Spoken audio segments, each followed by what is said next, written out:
Hi guys, in this video let me teach you how can you make a lot of checklists on Trello. So you can also do that by copying one checklist to another. So for example, you create a checklist here. Just have to click on the board or the list and checklist. So food. So this is the first checklist. So add. So for example,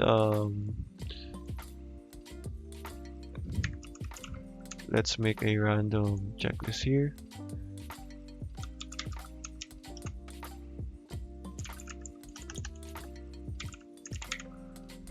So there, as you can see, and there, as you can see.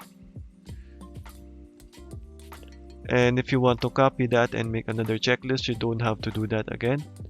For example, on this one, you make a checklist here, and you put a title here. So for example, this is the second food batch,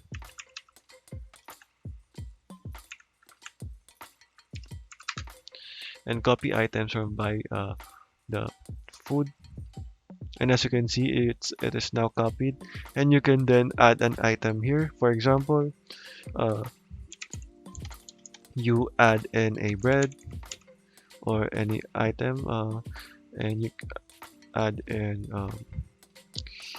drink, or for example dough or donut, like that. And then so all you have to do is repeat the same process here, and you just have to go over and copy the checklist from the second, and there. So okay guys, that is all for today. That is how you can quickly make a lot of checklists in Trello. So thank you for watching guys, and goodbye.